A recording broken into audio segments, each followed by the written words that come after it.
É isso aí, seja muito bem-vindo ao Sem Salvo Podcast, episódio número 18. Eu, Pastor Ed. Fala pessoal, muito boa noite, mais um episódio, muito feliz nessa noite. Como o nosso amigo Ed já disse, episódio número 18. E é como eu sempre digo, fique até o final porque muita coisa boa vai sair dessa bancada hoje.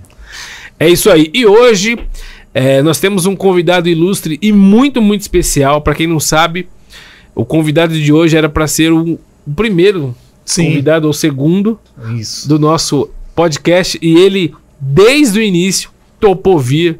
Eu tenho assim uma imensa gratidão pela vida do nosso convidado hoje. Desde o início, quando nada ainda existia, quando não tinha rede social, só tinha um projeto, só tinha uma ideia, ele falou, não, eu vou, mas aconteceu algumas coisas, ele não conseguiu. Na verdade, não é que ele não conseguiu estar. A gente teve que adiar a vinda dele, e hoje, aqui no 18º episódio, ele, meu grande amigo, pastor Samuel Procópio. Amém? Pastor Samuel Procópio, seja muito bem-vindo ao Sem Salvo Podcast. Muito bom, paz do Senhor para todo mundo. É muito legal nós estarmos nesse podcast. E podcast é um momento único, né? É uma coisa boa para depois a gente assistir no YouTube, ver os cortes, ouvir as ideias. E é muito top isso aqui. Bom, era para mim estar aqui já há mais tempo, mas essa agenda e viaja e tenta marcar uma data, não dava encontro, não dava conexão, mas hoje aconteceu. E já estou por aqui. Bora! Bora!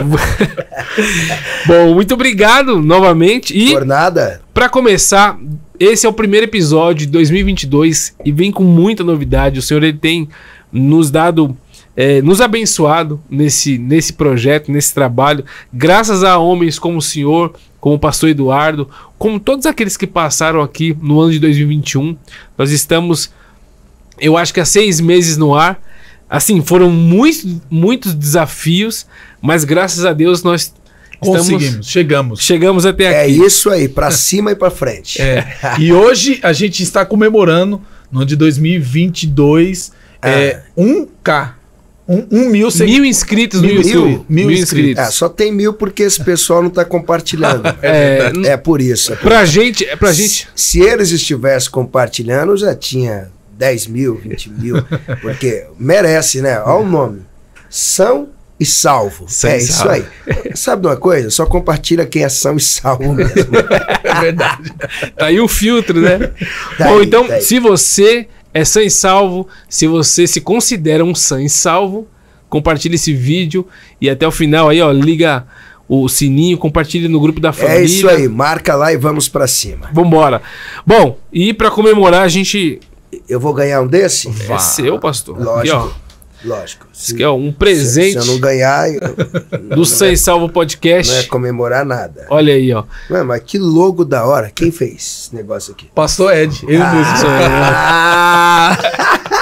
Vou perder aqui meu peixe. Isso é top. Gostei. Esse boné é lançamento, nem assim, a gente conseguiu esse mês, né? Sim, saiu a semana retrasada. E é o lançamento de 2022. A gente está comemorando esse 1.000 inscritos no YouTube. E o senhor, esse é o primeiro convidado a receber. Sou eu. Humildemente. Cara, se combinasse com esse terno aqui, mano. Pô, da hora, cara. Aí eu gostei. Que bom. Esse é de presente pro senhor. Se todo mundo gostar, eu vou usar sempre.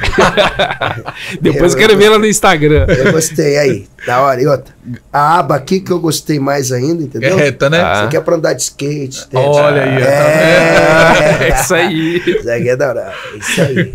Eu curti. A gente tem outro, né? Sim. Bom, esse vai dar pra quem? Esse aqui eu vou sortear. Vai sortear? Vou sortear pra quem tá assistindo. Eu também quero participar do sorteio. Opa! Quem ganhou? Lá no Instagram tem um link chamado Grupo do WhatsApp VIP. Entra tem lá isso também nesse podcast? Tem. Os outros não tem, por que esse tem? Porque esse aqui é o Sem Salvo. Ah, legal. Então tem grupo de WhatsApp. O grupo, entra lá no grupo. Na nossa bio tem um link, Grupo VIP. Entra lá que a gente vai fazer sorteios por lá. Pode ser seu, né? A gente manda pra todo o Brasil. Fechou. Amém? É isso aí, Evandro. Vambora. Bom, vamos falar hoje com o pastor Samuel Procópio com 38 anos, é isso, pastor? Eu acho que não é isso tudo, não. Não? Não, eu achei tão pouco para tanta história que eu pesquisei. Eu não sinto que eu tenho esse negócio de 38 anos. Não, eu acho que... Então, colocaram a mais aí. Não, eu tenho cara de 38. Não, isso foi o que eu acabo de dizer, que 38 anos para tanta coisa não, que a gente... Não, que desanimou eu, pô. Eu acho que eu tenho 26. 26. O corpo 26 tá de 26. É de ministério. 26 de ministério, pastor? 26, vai para 27 anos. Meu completa Deus. Agora. 27 se anos a gente tirar o evangelho. Mais a metade da sua vida dedicada ao ministério. Bem aqui, mais, né? Isso aqui, pregação é minha vida. Eu respiro isso. Isso aqui é tudo para mim. Eu amo pregar. Então, pregar não é, por exemplo, uma profissão ou uma ocupação. A pregação é uma brincadeira que ficou séria na minha vida. Só isso. Mas às vezes eu tenho a sensação que eu estou brincando. Porque quando eu era criança, eu já brincava de pregar. Então, aí eu cresci e continuei pregando. Então as pessoas começaram a me levar para fazer na igreja o que eu fazia brincando em casa. Entende? Aquilo que eu fazia brincando lá em casa é o que começaram a chamar para me fazer na Europa, fazer na África, fazer ao longo do Brasil. Então, quando eu chego no púlpito para pregar, é só prazer, cara. Você faz com prazer. É uma brincadeira. Isso faz toda a diferença, né, na vida de um pregador. Faz. Porque quando você faz uma coisa...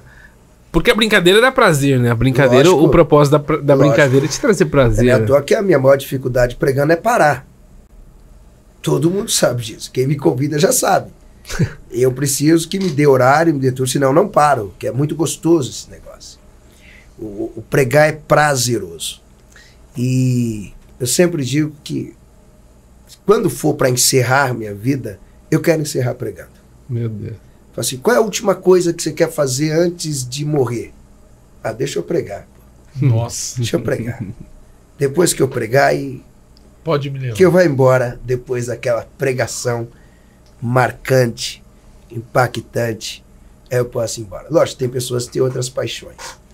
O Jim Collins, que é aquele grande mentor de empresas, de empresários nos Estados Unidos da América, na minha opinião, é o melhor na atualidade para mentorear empresas. Ele fala que uma das maiores características dos profissionais de excelência é a paixão que eles têm pelo que eles fazem. Por exemplo, nem de férias eu gosto. Não gosto. Fala assim, vai tirar férias. Isso já me enche a paciência, já me cansa. Só de falar que eu vou ficar sem pregar, eu já fico cansado. E agora você fala assim, não, você vai pregar, aí eu descanso. Aí eu fico bom.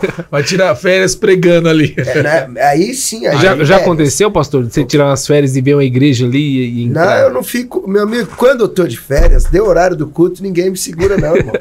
Tô na igreja. E quando eu não tô na igreja, eu tô lendo, eu tô estudando, porque ler também é diversão. Ler, escrever, preparar esboço, criar mensagens, escrever livros, e-book, e fazer live, e dar mentoria. Pô, é minha diversão, cara. Eu me lembro, pastor, que alguns anos atrás, a gente estava aqui num jantar entre pastores, e aí o senhor estava conversando com outro pastor e falou, pastor, para mim, mensagem, todo dia tem uma mensagem nova. Eu achei isso incrível, nunca esqueci isso. Eu escrevo todos os dias. Hoje, no dia de hoje, quando o dia amanheceu, eu sem sair da cama, eu já tinha concluído 3 esboços. Concluí deitado. Eu acordei porque eu não dormi na madrugada passada. Madrugada de sábado para domingo eu não dormi. Eu saí de Cansanção, então peguei a estrada até Salvador, aí Salvador peguei um voo e tinha conexão em Recife. Eu já vim direto para São Paulo. Chegando em São Paulo, fui ver meus filhos são minhas paixões, que é coisa fora do comum. Samuel e a Radassa são os amores da minha vida, minha esposa. Aí todo mundo, fui pro culto pregar, lógico, depois de estar pregando a semana inteira fora. Cheguei na igreja, fui pregar na nossa Santa Ceia, pregando com a alma, e é onde eu tenho que pregar melhor, porque é na igreja que eu pastoreio. Então eu tenho que dar o meu tudo Aliás, eu não tenho nem a filosofia só de dar o melhor, dar o meu tudo. Aí ministrei, segunda eu falei, vou dormir até mais tarde, um pouquinho, porque noite anterior eu não dormi. Mas quando o dia amanheceu, eu já peguei o celular, abri o Google Docs. Amigo, vamos fazer esboço, vamos corrigir esboço, vamos olhar isso aqui, vamos... Então, minha vida é isso, é escrever diariamente. Eu escrevo todos os dias. Meu Deus. Que inspirador isso. Muito. Bom, mas vamos começar aqui. Eu fiz Você fez um roteiro aí? Um roteiro aqui. Eu peguei alguns dados. Então, queria falar de um pouco da sua família, né? Sim. Porque eu acompanho o seu Instagram, acompanho as suas redes sociais, eu acompanho desde o seu casamento com a Adélia, né? A pastora Adélia.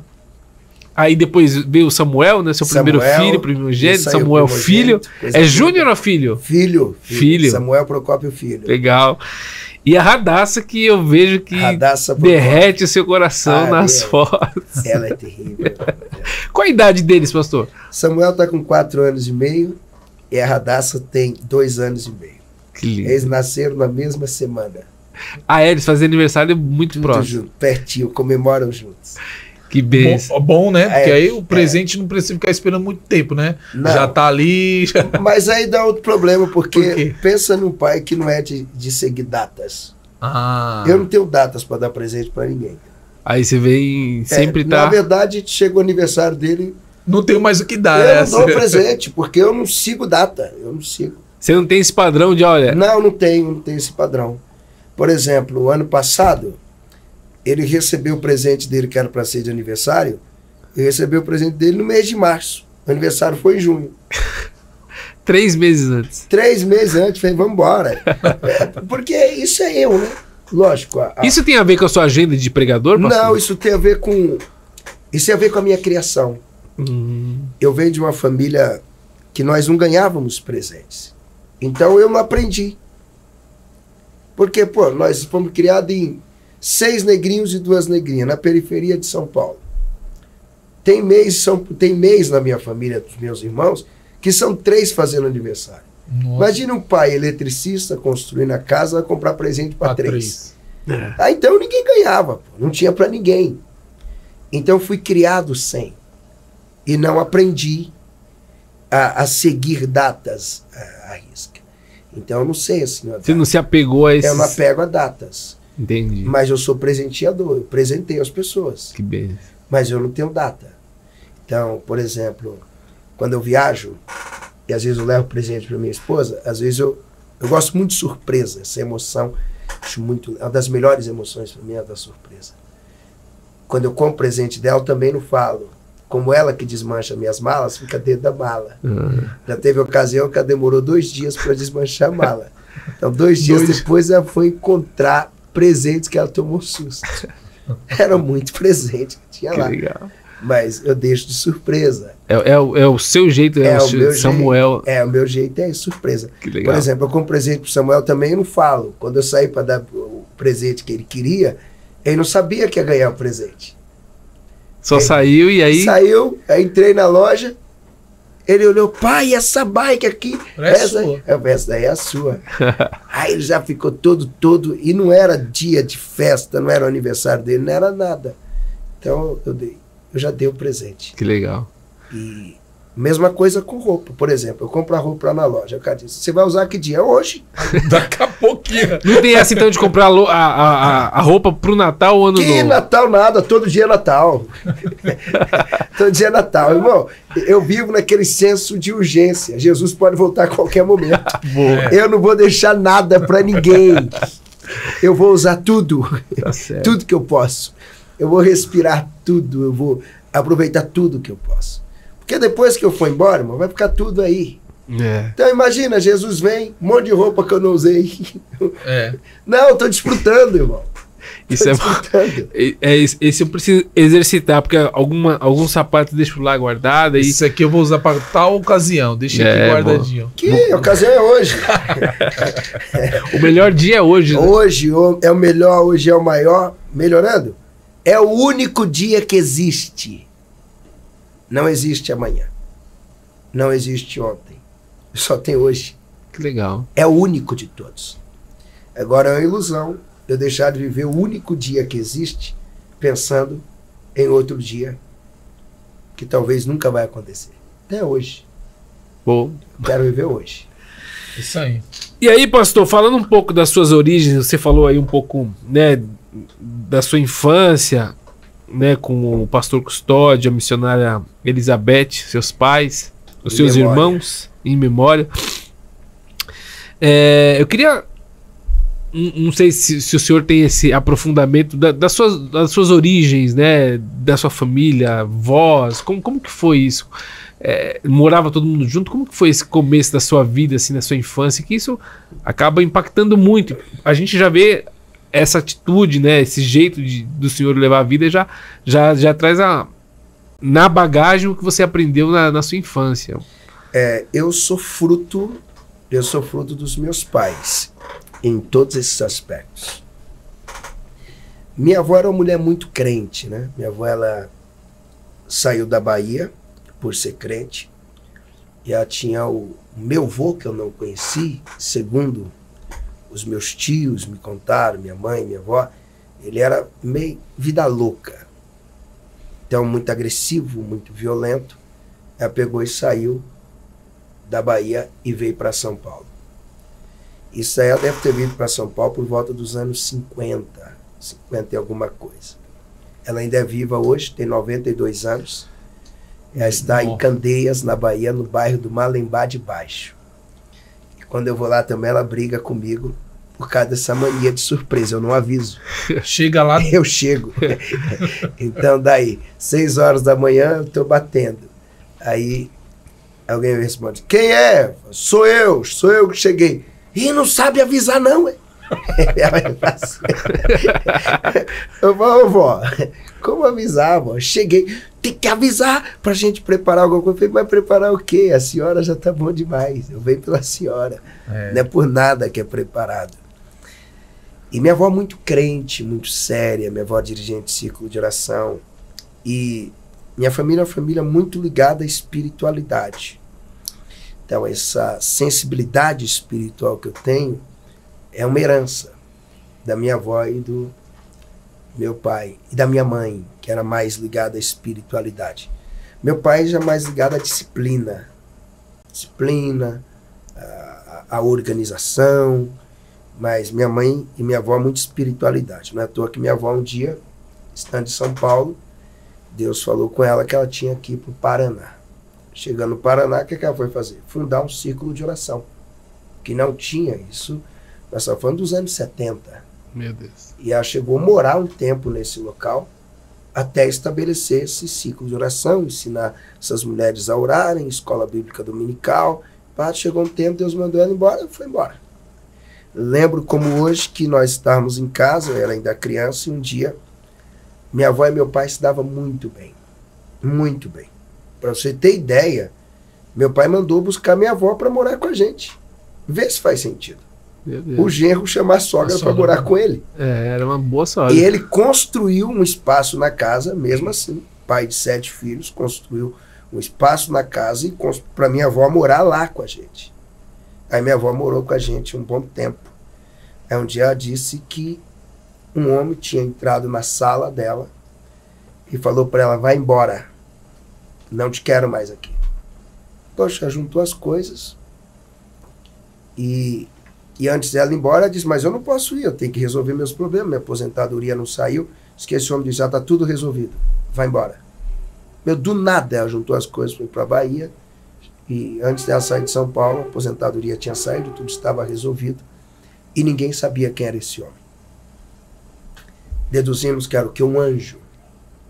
Então, muita ligação de espiritualidade. Era uma casa de muita oração. Minha mãe é uma mulher de muita oração. Eu aprendi a orar com minha mãe, essas orações longas, de 6 horas de oração. Nossa. 8 horas orando.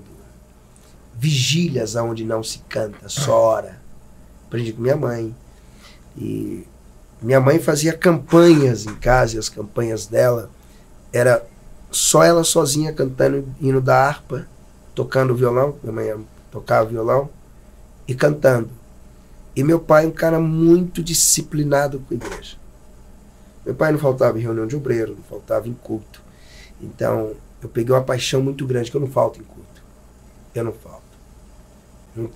Eu não conheço outro lugar para mim estar à noite, a não ser a igreja. Quando eu estou em casa, pastoreando, eu vou na igreja todo dia. Todos os dias. Porque isso é herança. Meu pai ia para a igreja todos os dias. Tinha ensaio, lá estava meu pai no ensaio. Reunião não sei o que, lá estava na reunião não sei o que lá. Ah, ensaio da orquestra, lá estava meu pai no ensaio da orquestra. Todo dia eu estava na igreja. E toda vez que eu estava acompanhando ele, eu só saía da igreja quando ele saía. Isso com 10 anos, com 9. A idade que eu estava acompanhando. Seu pai. Então essa herança ministerial vem de família. E minha mãe, além do mais, ela lia a Bíblia uma vez por ano. Todo ano? Todos os anos. Minha mãe faleceu lendo a Bíblia dezenas de vezes. Meu Deus. Todos os anos lia a Bíblia. A vida dela era ler Bíblia, orar. Chegava, até parecia um negócio louco. E não era, porque minha mãe tinha formação teológica. Ela dizia, esse padrão aqui é o que Deus quer para mim. Entende? Para mim, Deus quer esse padrão. Isso aqui não é para todo mundo. Minha vida não é para ser uma regra para vocês, mas é o que Deus quer para mim. Ele pede isso de mim. É assim que eu... E minha mãe era muito crente, cara. Tinha um nível que se a gente aprontasse, cara, não dava para mentir. Mano. Revelação. A intimidade era muito grande. É muito coisa de louco, cara. Às vezes chegava assim e dizia, Samuel, você tá vindo de onde? Eu tava na igreja. Vai aventar. Eu estava com os moleques dando um rolezinho, brincando, minha adolescência. Porque eu sempre tive minha paixão pela igreja, que eu nunca deixei por nada. Nunca se afastou? Nunca, hipótese alguma, não tem nem chance disso. E também sempre tive os meus amigos. Então os moleques iam dar ideia nas meninas e eu, oxe, depois que eu pregar... eu vou. Você tinha uma vida como um jovem, você vivia. Lógico, depois que eu pregar, eu preciso conhecer também as meninas. Aí, neguinho, cola aí. Já acabou o culto aí? Acabou. Aí ela ia nós, os pregadores. E eu sempre andei também com os pregadores. Minha vida sempre foi essa, com os pregadores. Aí nós ia conhecer. Mas os pregadores da sua idade ou da minha idade? Da sua idade. E os da minha idade, lógico, quando a gente ia pra querer conhecer as meninas. Os congressos. Todo mundo solteiro, queria conhecer. E os pregadores de mais idade para eu aprender. Isso eu faço até hoje. Aí eu saía, lógico, não queria contar para minha mãe muito sério, eu falo pra minha mãe que eu fui conhecer uma menina. Eu falei, não, mãe, eu tava com os meninos, nós estávamos orando. Tava orando ali. Ela diz, então Deus tá morto? Eu tô aqui em casa orando também. Ele falou. E eu não sei onde você tava, não. Já sabia, já tinha passado. Tá, mas tá bom. Menino, toma jeito. Mas eu preciso conhecer alguém, pai. Mas se é orando, é não sei o quê. Era outra linha, cara, outro estilo de vida. Então, era muita espiritualidade. E eu vim herdando isso, espiritualidade e a busca pelo conhecimento. Porque mamãe também é professora de escola bíblica dominical. Seu pai também? Meu pai é pastor de igreja. Entendeu? E meu pai era mais inclinado para o ensino. E minha mãe era dessas mulheres que lê Bíblia, mas marchava na igreja, rodava, profecia, manto. Eu sou dessa linha. Que beleza. Essas são minhas origens, pentecostal, cara. E essa é a origem que você vem repassando. Essa é a origem que eu venho. Essa é a minha essência. Essa é a minha essência. Que legal. Tá na minha essência. Ou seja, eu não me esforço para ser o pregador. Por exemplo, eu sou barulhento.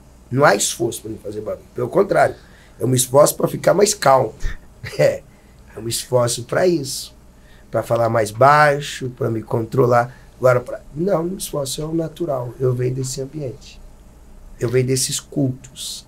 Pentecostais. Pentecostal, exatamente o evangelho que chegou nas periferias de São Paulo. Que a periferia abraçou, né? Mas não é que abraçou, só tinha esse. Qual outro que tinha? As igrejas elitizadas entram onde? Não entrava. Não, não entrava não, eles não entram ainda. Mas você acha que hoje não tem? Então mostra. Entra aqui, qual a comunidade que tem perto aqui? Vai lá e acha uma igreja elitizada lá dentro. A igreja dos intelectuais. Não alcança. Cadê eles? Eles não estão presentes na periferia. Eles não estão presentes nas favelas. Até porque a linguagem deles não vai conectar. Pastor, você acha que por isso, é uma pergunta, tá? Não é nenhuma afirmação. Você acha que isso tem a ver com o rótulo que pelo menos os pentecostais carregou por muitos anos de ser um povo menos sábio, ou seja, menos informados das coisas? Que eles achavam, assim... Eu cresci no evangelho também, e quando você falava que era pentecostal, era como se você fosse um pouco menos inteligente. Vamos colocar uma palavra assim para não ficar... Você acha que isso tem a ver com... É porque é o seguinte, vamos lá.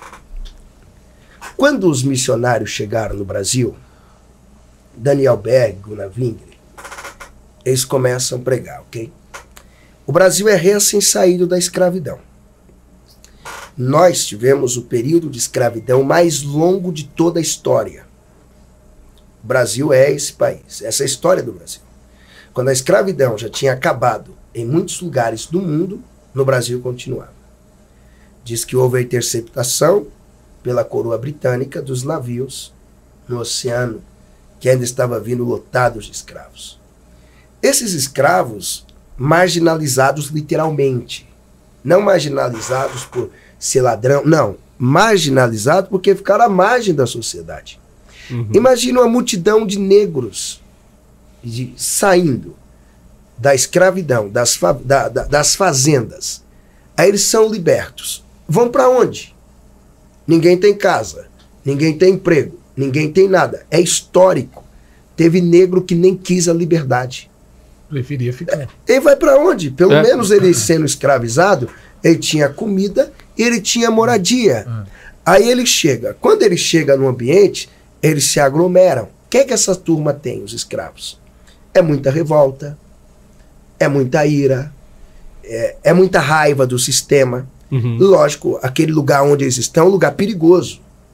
Eu não falo agora na questão de perigos, de violência física, mas é um lugar perigoso até emocionalmente. Imagina você estar num ambiente de muita revolta, nós somos escravos, alguns roubavam para comer, para sobreviver. Escassez de tudo. Escassez de tudo. Quem ia abraçar esse povo? Tinha uma galera aqui que já pregava no Brasil. Os mais tradicionais. Os mais tradicionais, mais históricos. Só que eles não deram atenção para essa turma. Quando esses missionários pentecostais chegaram no Brasil, eles foram direto abraçando essa turma, irmão. Eles foram entrando, então, você pode ver que eles tinham mensagem, que com Deus não tem acepção, você pode ser pobre. Essa ainda é uma das... Era uma mensagem inclusiva. Acolhedora, inclusiva. Vem, vem. Não é à toa que o movimento evangélico que mais tem negros no Brasil é o pentecostalismo. Por que o negro escolheu? Não é que o negro simplesmente escolheu. Os pentecostais escolheram os negros. Eles foram entrando. Não é à toa que você chega hoje em um morro carioca, a maior presença que tem quando se trata de igreja é os pentecostais que estão lá dentro. Você chega aqui nas favelas de São Paulo, a maior presença é dos pentecostais. Você vai andando nos ambientes, por exemplo, você chega numa Cracolândia, você vai encontrar alguém pregando lá. Você pergunta quem é. Pentecostal. Você chega na Praça da Sé, também tem culto todos os dias lá, não tem? Tem. Quem é que prega lá? Pentecostal. Poxa. Então, os pentecostais foram abraçando essas pessoas das ruas, das comunidades. Eles abraçaram mais. Lógico que a igreja tradicional também desenvolve um grande trabalho. Uhum. A igreja católica também desenvolve o seu trabalho.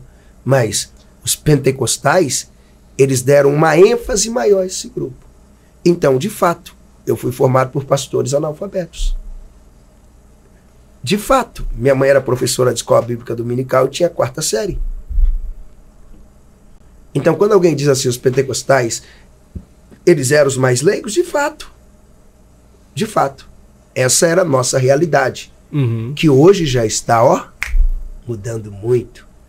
Nós temos juiz pentecostal, advogados, professores, médicos e etc. Tanta gente. A esposa do presidente. A esposa do presidente. Então, houve uma época que de fato é isso. E hoje isso está mudando, graças a Deus.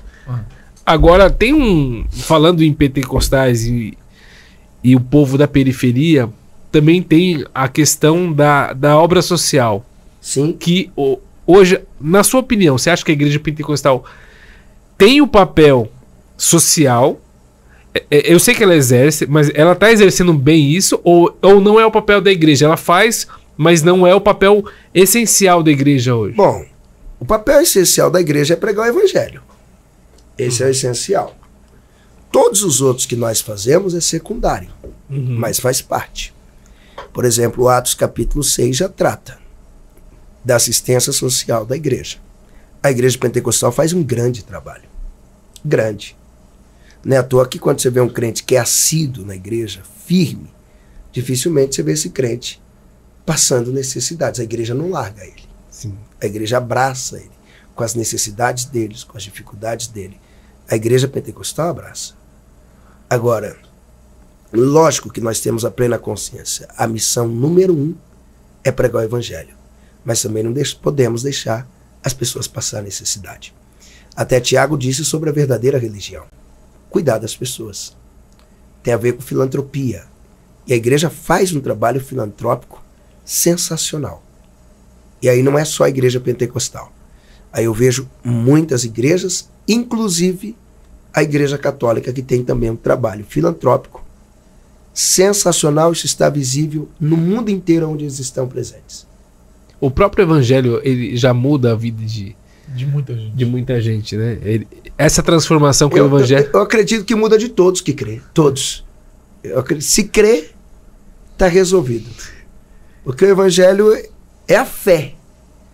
Não a fé que manifesta só numa ideologia, mas uma fé que manifesta em prática. A fé sem obras é morta. Então, quando a pessoa pratica a sua fé, não tem como viver a mesma vida. Ele precisa mudar. Isso é impossível, ele continuar o mesmo. Isso é o que mais me fascina no evangelho. Pastor, me responde uma pergunta aqui. Na verdade, eu vou pegar um gancho aqui do senhor falou, quando o senhor tinha referência referente a quando você era mais jovem e pregava. Qual era a sua referência, até mesmo a sua referência atual de pregadores, quando o senhor iniciou a sua jornada aí de pregação, de começar a pregar? O senhor tinha uma referência que o senhor ouvia? Sim. Inclusive ele sabe até disso. Quando eu comecei a pregar, comecei muito influenciado pelo pastor Gilmar Santos. Gilmar Santos. Era uma paixão extraordinária ouvi-lo. Hoje o pastor Gilmar Santos é meu amigo, eu amo o pastor Gilmar. Mas quando ele vinha aqui em São Paulo, eu pegava trem, eu pegava o ônibus, eu ia sem passagem, eu dava o meu jeito. Ia. Se dissesse, pastor Gilmar está em tal lugar, amigo, acabou, lá estava eu. Para ouvir ele, quando ele dava um grito, eu já pulava, corria, fazia festa. Até hoje eu lembro do episódio, o pastor Gilmar estava pregando em Santo Amaro, ali bem do lado do terminal, do Jorge Bruder, que era um centro educacional. E ele terminou de pregar, ele entrou no carro, e eu fui até o carro e bati no vidro, bati, até ele abrir. Aí quando ele abriu, eu falei, pastor, ora por mim. Eu já orei por todo mundo, meu filho. Foi mais ora por mim. Põe a mão aqui. Eu tinha acho que uns 14 anos. Ele orou por mim. Aí eu lembro que os meus amigos, quando viram aqui, falaram, você é doido. Você fez o cara abrir o carro para orar por você. Eu falei, é o que eu queria. Eu gosto de ouvir ele pregando. Aí quando eu vi ele, contei isso para ele, ele deu risada. Mas o que eu queria. Essa ousadia você acha que é muito importante para o jovem pregador? Para tudo. Para tudo, né? Para tudo. Tem que ter essa ousadia. Se tem uma coisa que eu nunca tive foi medo. Olha, eu estou na Zona Leste. Você sabe há quantos anos eu venho para cá? Não. Eu venho para cá desde os 12 anos de idade. E eu vinha para cá sozinho. Da Zona Sul? Sozinho. Eu saía de casa, minha mãe já deixava eu vim pregar. Aí eu vinha, com 12 anos, 13 anos, eu dormia na casa de alguns amigos aqui para voltar no outro dia cedo. Mas eu vinha sozinho para cá. Sozinho. Tá vendo aí? E hoje o senhor é parado por muitos jovens? Assim como o senhor parou o pastor Gilmar Santos? Muitos, a maioria que me segue são jovens. Eu tô vendo aqui, tá hoje 2 acompanhando o senhor. Tá aí o O Vitor e o Paulo Eduardo? Vitor já é um pregador. Eu vi, ele já pregou aqui no Ministério. Já. Por exemplo, no Rio de Janeiro, quando eu ia pregar, encontrava o Lucas Augustinho. Teve um dia que o Lucas Augustinho, quando ele foi na minha igreja, eu até ri, que ele chegou e falou, deixa eu te mostrar uma coisa aqui que o senhor não sabe. Aí ele mostrou uma foto que ele tirou comigo e disse, eu peguei uma fila para tirar uma foto com você. Eu falei, você tá de brincadeira? Olha isso. E, de fato, o Renan Lopes chegava no Rio de Janeiro e pegava o Renan, que é magrelo, altão, mas muito educado, muito bacana, e uma sede de ser pregador. Então eu sempre parei e dava toda a atenção. Às vezes eu terminava de pregar no Rio e ia deixar o Renan em casa. E sempre dizendo para ele, acredita. E sempre falei para todos eles, vocês vão mais longe do que eu. Até porque eu não tenho essa paixão de ser um grande itinerante. Não, minha paixão é a igreja local. Eu até viajo para pregar, como eu vim pregar aqui, mas eu sou apaixonado mesmo pela igreja local. Só que Deus me quer na itinerância, viajando, pregando, até pelos resultados. Então, pelos resultados, por exemplo, aquele pregador que foi assassinado na Bahia, o Mário Salles, não sei se vocês acompanharam, a primeira viagem da vida dele, ele fez para minha casa. Meu Deus. Primeira viagem aérea que ele fez. Mas é para uma agenda ou? Eu fiz as agendas dele. Ele disse que tinha um sonho de pregar. Eu disse, você tem um sonho, vem. Aí na hora de voltar, preparei passagem aérea, organizei as coisas para realizar o sonho do menino, que na época tinha 18 anos. Meu Deus. Isso é muito legal. Essa coisa dessa troca de um ajuda o outro, de você hoje receber um cantor que já passou na fila para. Mas o meu nem é troca. Isso aí eu faço com qualquer um. Eu não tenho assim, por exemplo. Até porque não é essa necessidade, no meu caso, uma troca.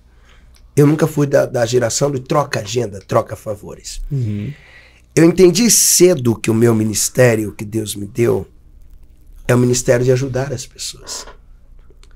Então, por exemplo, quando eu ajudo as pessoas, eu quero que elas sigam. Quero que elas sigam.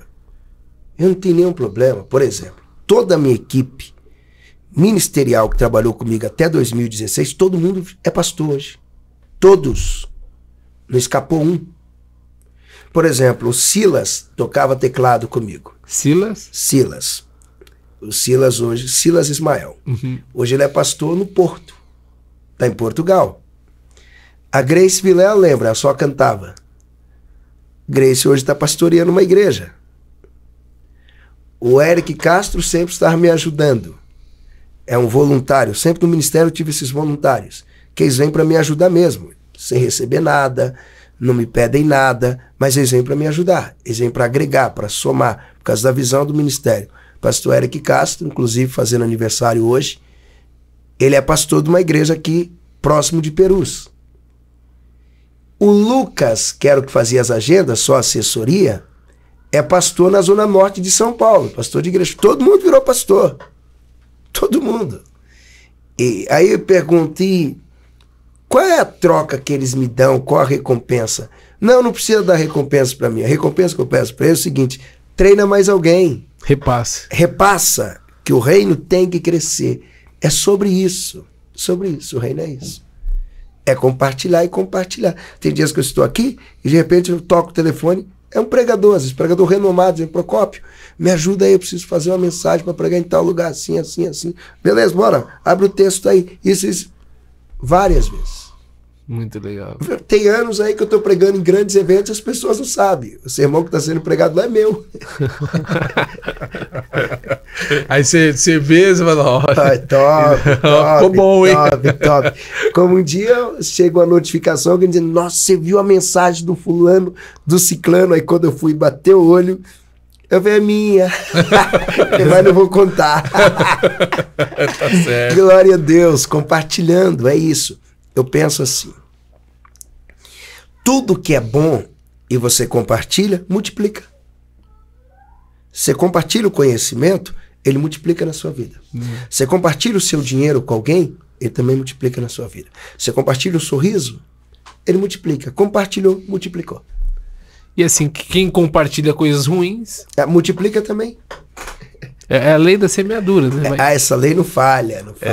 Essa Por isso que diz, não erreis. O desejo é que você não erre. Porque o que você plantar errado vai colher. Meu Deus.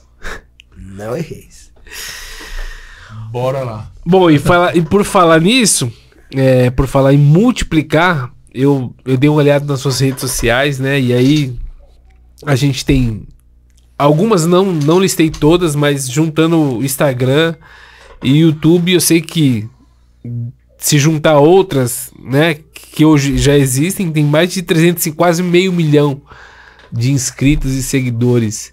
Como que você separa hoje o Samuel pai, esposo, o Samuel, o pastor Samuel, pastor da igreja local, que o senhor já falou que ama. Amo. E a agenda da itinerância. Da itinerância. Eu acho que falhou o retorno aqui. Dá uma olhada aí, se tá tudo ok. Isso, som. Aí, pronto.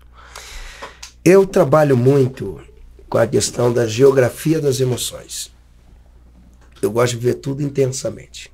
Então, se eu estou pregando, eu vou viver intensamente a pregação. E literalmente, eu vivo com intensidade. Quando eu estou em casa, eu sou de casa. Eu vou pegar a bicicleta, eu vou pedalar com meu filho. Eu subo no skate para andar com ele. E pede para virar o boné para trás, eu viro. Pai, faz assim. Aí eu vou andar com ele para lá, para cá, curtir. Às vezes estou em casa, a gente almoça juntos, diariamente. E é o Samuel quem faz a oração, é uma festa. E agora já tá brigando entre ele e a Radassa quem vai orar. Às vezes tem que fazer 2 orações. Então, para não dar briga. Para não dar briga. Eu falo, eu quero que continue assim, brigando para orar. Quem vai orar, quem vai falar com Deus, é isso aí. Então eu vivo intensamente. Quando eu chego na igreja, eu também vivo intensamente. Mas quando o culto termina, eu não levo os problemas da igreja para casa. Não levo. E eu aprendi isso muito cedo. Eu comecei a sair para pregar com 11 anos. Com 12 anos, estava por aí pregando. Eu já sabia, literalmente, que se eu chegasse em casa reclamando de algum problema que eu tinha pregando, logicamente, meu pai não ia deixar eu sair para pregar. Então, todo dia que eu chegava em casa, estava tudo bem. Tá tudo bem? Tudo bem, tudo bem, tudo bem. Nunca levei um probleminha de pregação para casa. E depois fui aprendendo, e isso já virou um hábito. Então, por exemplo, se alguma coisa desagradável acontecer aqui, eu tenho o compromisso de voltar para casa do jeito que eu saí. Eu saí de casa hoje beijando a minha esposa e beijando os meus filhos. Quando eu chegar lá agora, lógico, eles estão dormindo, mas eu só durmo depois que eu beijo eles. Eu vou lá, beijo, eu dou carinho, eu cheiro, aí eu sigo a linha da hierarquia. Primeiro eu beijo a mãe deles, dou uma beijoca na minha loira, beijo. Aí depois eu beijo o Samuel e por último a Radassa. Então todo problema da rua fica na rua e acabou, não levo. Então se um dia você encontrar minha esposa e perguntar para ela como que é o ministério itinerante do seu marido, amiga, não sabe problema nenhum. Eu saio de casa bem, vou voltar para casa com problema? Não. O problema da itinerância. Ponto final. Ponto final. E o da igreja? Fechei a igreja, ele fica lá na igreja. E o de casa? Saí de casa, ele fica em casa. Eu posso estar nervoso em casa, que quando eu pisar o pé na rua, eu tô dando um joia. De boa. Porque é o seguinte, o problema foi em casa, não foi na rua. Eu vou levar as emoções negativas de casa para a rua. Eu vou trazer as emoções negativas da rua para casa. Eu vou trazer os problemas do ministério itinerante para o altar que eu pastoreio? Nunca. Jamais. E pode ser perde o controle, né, pastor? Perco o controle. E o problema da igreja? Quando eu voltar para a igreja, eu resolvo. E o problema de casa? Quando eu chegar em casa, eu resolvo. E o problema da itinerância? Quando eu encontrar com essa galera aí, que eu só encontro fora de casa, então nós vamos sentar e vamos resolver isso daí. E acabou, é assim que eu trabalho. Se você mistura as emoções, a geografia não é respeitada, aí não funciona. Era para mim entrar em parafuso, imagina. Eu saio para viajar para pregar, aí eu já chego, Você não acaba não fazendo aquilo que você sabe de fazer de melhor, né? Você vai pregar num lugar, você leva um problema que você passou na sua casa para onde você está indo para pregar, você vai chegar como lá para transmitir aquilo que você vai levar a palavra, né? Você vai ficar perdido, né? Exatamente, é isso que acontece com muitos cantores, com muitos pregadores. Aí tem dia que o cara tá humorado, tem dia que ele tá mal-humorado. Você sabe que esses dias a gente fez um convite para um amigo para estar aqui com a gente. E a gente tinha muita expectativa, porque ele era todo alegre e todo feliz. Sim. Nos bastidores. Não, vamos chamar ele. Conversei com ele durante o dia. Ele falou: não, pode preparar minha janta, eu vou. Chegou aqui, ele era uma pessoa travada. Não falava. E a gente tentando tirar alguma coisa dele. Depois a gente descobriu que no meio do caminho teve uma discussão com a esposa. Brigou com a mulher e acabou tudo. Não, meu amigo, eu posso brigar com a mulher dentro do carro. Se foi dentro do carro, quando descer do carro... E aí? Mas eu tô rindo o quê? Não, o problema é com ela. O problema meu é com a minha esposa, não é com a igreja que eu vou pregar. O que é que a igreja tem a ver? Se o problema foi com a minha mulher. Então, se é com a minha esposa, eu resolvo com ela. A igreja não tem nada a ver com isso.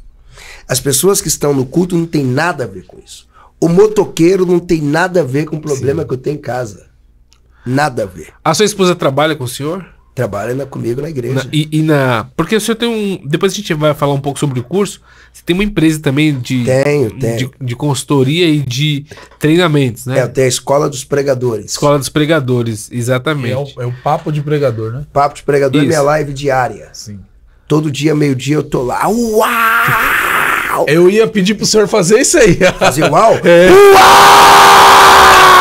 minha gente! Cheguei chegando para mais um Papo de Pregador. E hoje, se segura aí, o Papo de Pregador. Hoje vamos falar sobre são e sal. É isso aí. Todo dia. Quanto tempo dia. Essa live já acontece, pastor? Essa live já deve ter uns 3 anos por aí, né? Consecutivos? Ou mais, né? 2018 já fazíamos ela. Já fazia? Deve ter uns 4 anos, todo dia. Aí já falando de curso, assim, eu vejo hoje esses lançamentos, esses cursos, mas eu cheguei a comprar o curso de obreiro em DVD que o senhor trouxe aqui uma vez na minha igreja. Exatamente. Então o senhor é pioneiro. Sou pioneiro, tô dando aula de oratória. De oratória tô dando aula já há 16 anos. Tem um curso, obreiro aprovado, o obreiro notado. Orador fora do comum. Aí tem o curso para diácono, tinha o curso de etiqueta ministerial. E isso foi ganhando proporções. Você sabe que esse curso, aqui no Ministério Aviva, a gente tinha ele como base para a gente treinar os nossos obreiros. Meu Deus, eu não sabia. Olha aí. Mas algumas igrejas já usavam os cursos. Porque eu descobri essa habilidade de ensinar ainda na minha adolescência. Só que as pessoas não acreditavam que eu ia conseguir ensinar. Porque só me via pregando e eu texto dias. Pois, como ele vai ensinar? Aí eu comecei a ensinar, gravando os cursos, passando os cursos. Por exemplo, esse curso aí, meu irmão colocou um pedaço dele na internet, ele já tem quase 1 milhão de visualizações. E você começou porque você sentia falta de alguém ensinando isso? Eu comecei por uma revolta. Tudo nasce de uma revolta. Uhum. Então, as crises fazem nascer as coisas. Por exemplo, hoje eu termino de pregar, eu atendo todo mundo. Eu faço questão de atender as pessoas. Qualquer lugar que eu estiver no mundo. Por exemplo, na África, em Angola, teve várias noites que eu fui dormir sem janta. Porque quando eu terminei de atender as pessoas, já não tinha mais como eu jantar. No outro dia eu repeti a mesma cena. Vou atender as pessoas, acabou. Por que eu atendo? Porque teve um dia que eu fui num evento e tinha um pregador que eu gostava muito dele. Só que quando chegou lá, esse camarada não falou comigo, ele não me deu atenção, e não dava atenção para ninguém. Eu vi que ele se aproximou de outros pregadores e, lógico, hoje é um amigo meu, eu não guardo mágoa. Pelo contrário, eu agradeço por aquela situação. Naquele dia eu prometi para mim mesmo. Eu tinha 18 anos, eu falei, o dia que eu começar a pregar nesses eventos, eu não vou ser assim, eu vou atender todo mundo. Eu vou dar atenção para todo mundo. E eu vou ensinar as pessoas, porque quando eu perguntava para eles como faz para ser um pregador, qual a resposta? Você ora, jejua e lê a Bíblia. Eu só vivendo isso é muito... Eu falei, não, isso não é a verdade que eles estão falando. Como assim ler só a Bíblia? Se eu já li a Bíblia inteira e não acho o que é que eles acham.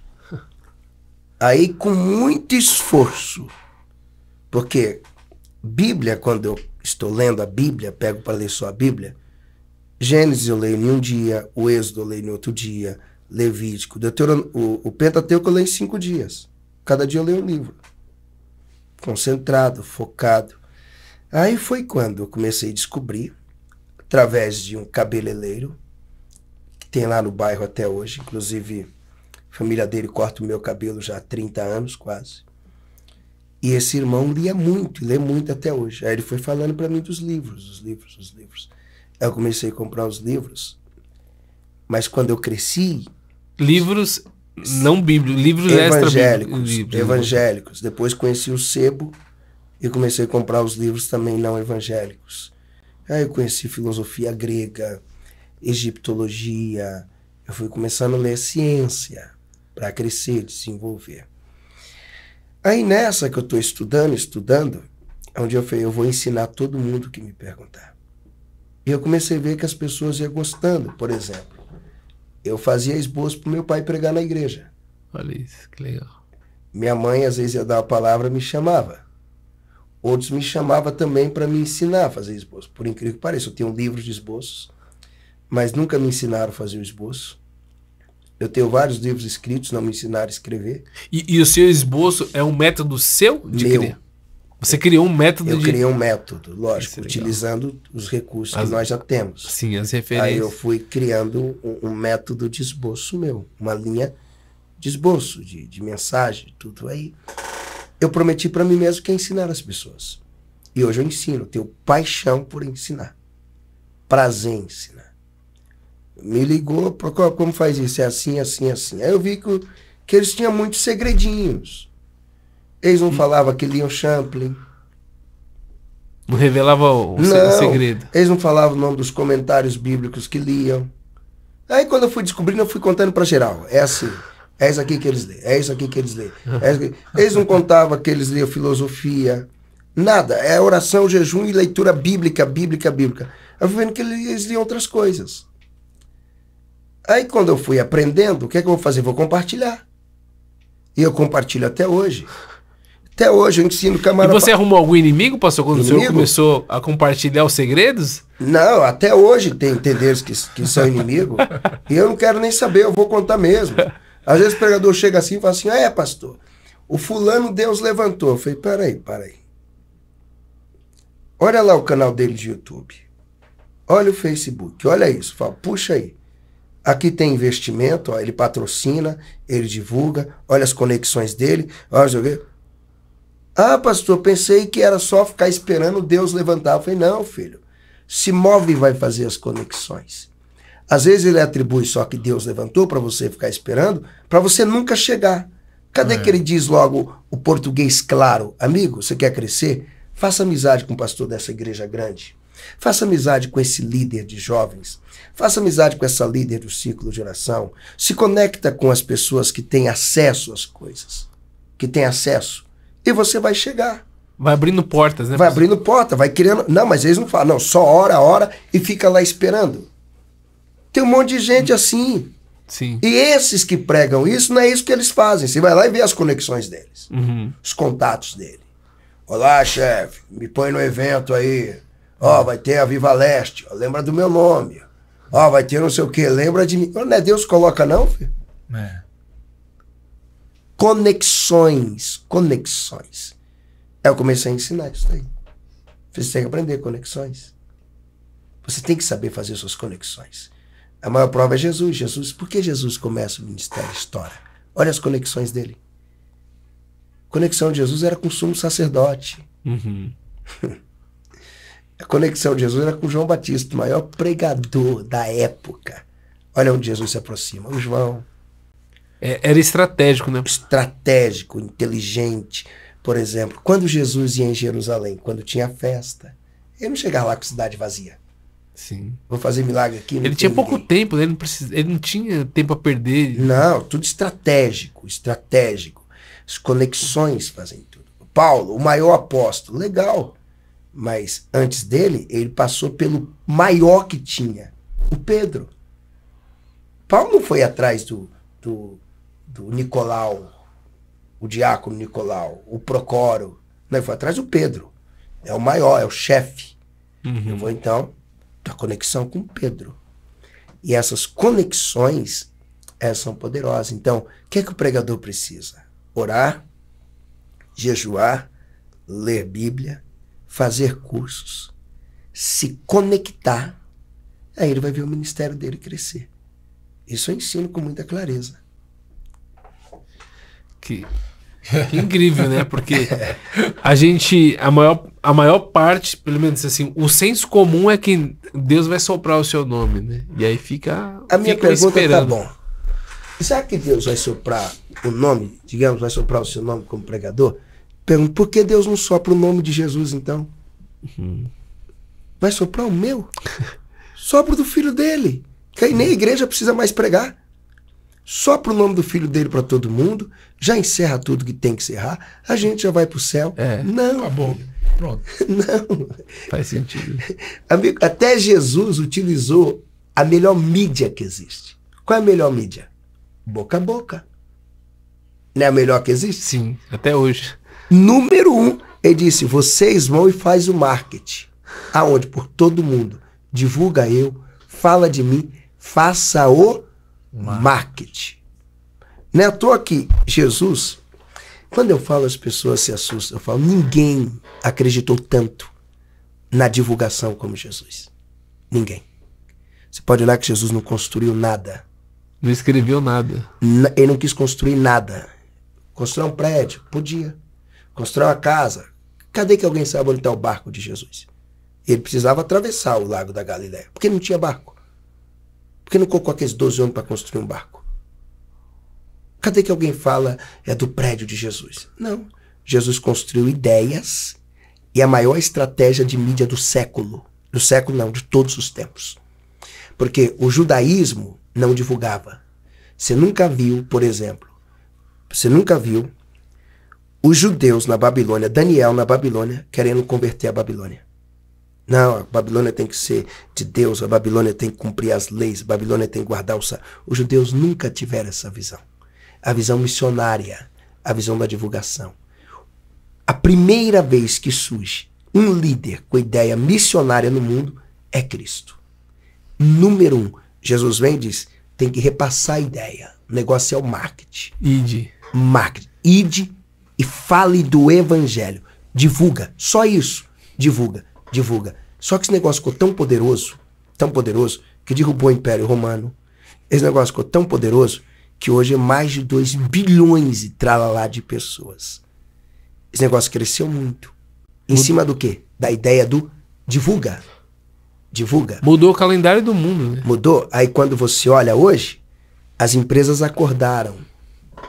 As empresas hoje estão construindo prédios? Não. Mídia, por exemplo. A Uber, cadê o prédio da Uber? Não existe. Cadê o prédio do WhatsApp? Marketplace, é tudo.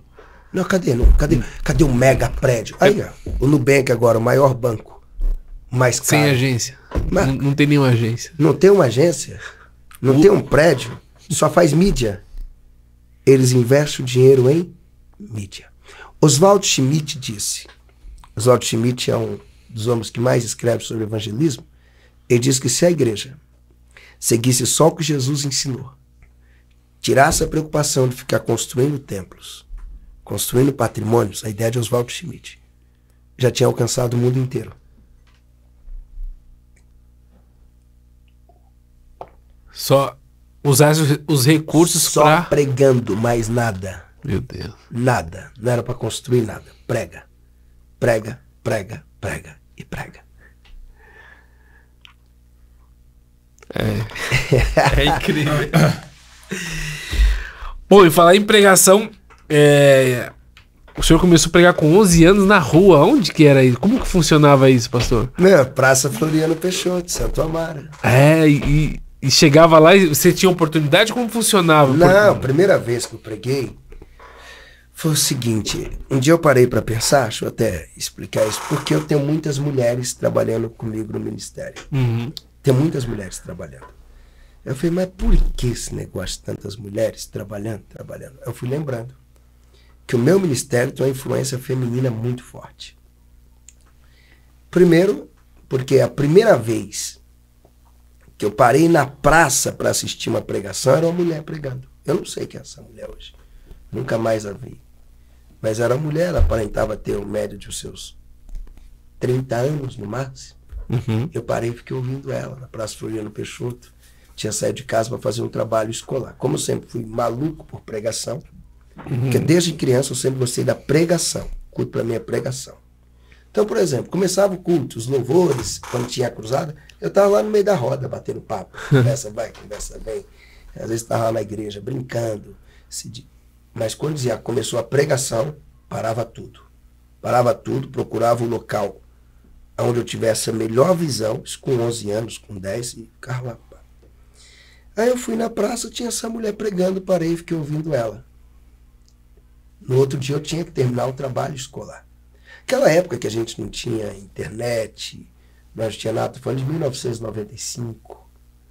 1995. Aí, no outro dia, quando eu voltei, a mulher não estava mais. Mas eu fiquei lá. Eu socialzinho, que eu não vi, mas já gostava de andar social. Aí, de repente, tinha um homem lá pregando, um doido pentecostal.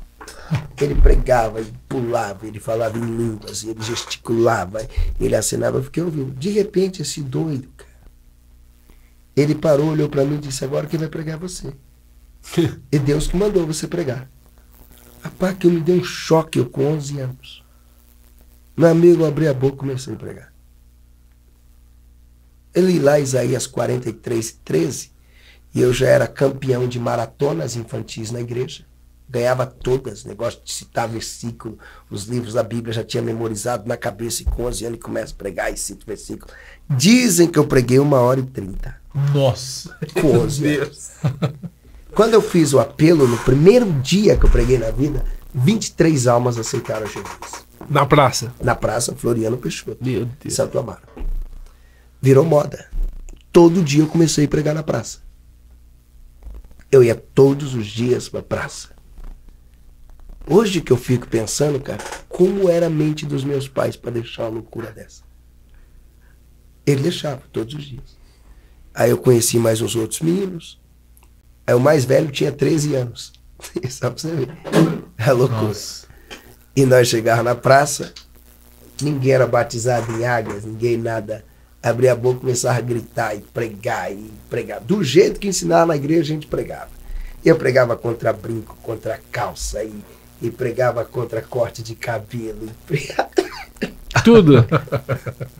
Mas batia muito, então de pancada. E xingava os macumbeiros. Rapaz, mas pensa numa loucura que era a gente pregando na praça. Ousado e ousado e ousado.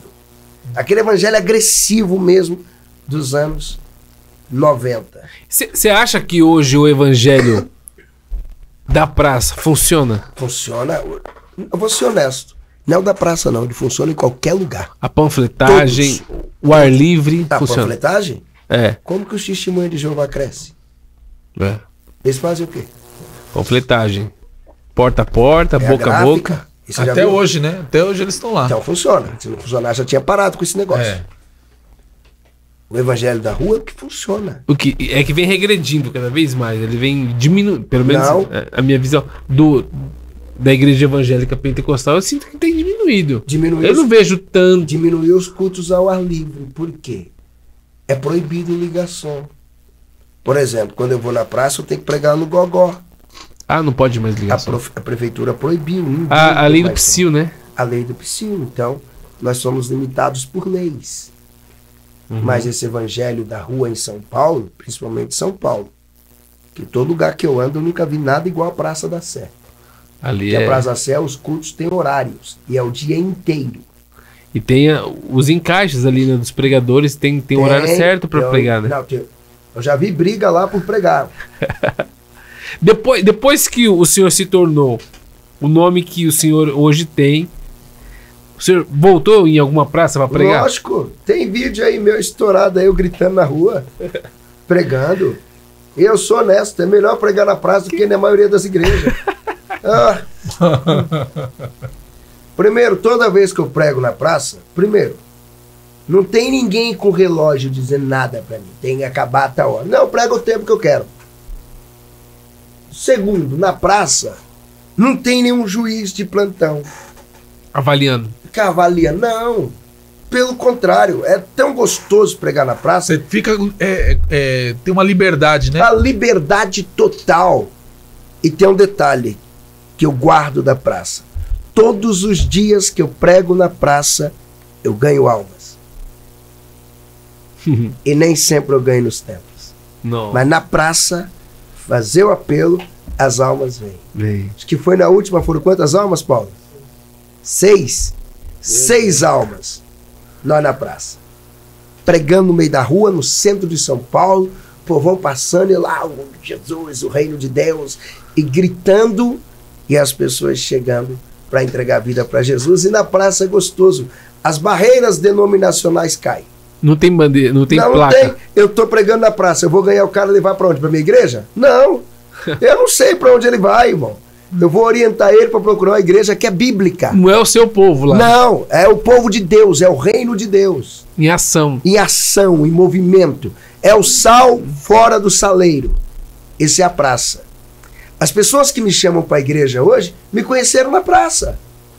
Elas não me conheceram em eventos. É por isso que vocês nunca viram eu brigando para pregar em eventos, já viram? Não. Vocês fazem megas eventos aqui. Sim. Já viu alguma vez eu brigando porque não me colocaram? Ou porque eu quero? Não, nunca liguei. Porque meu sonho mesmo ministerial é um dia conseguir juntar as massas nas ruas. Quero ir pra rua pregar. Juntar. Carreta, som, lotar. Chega, rua.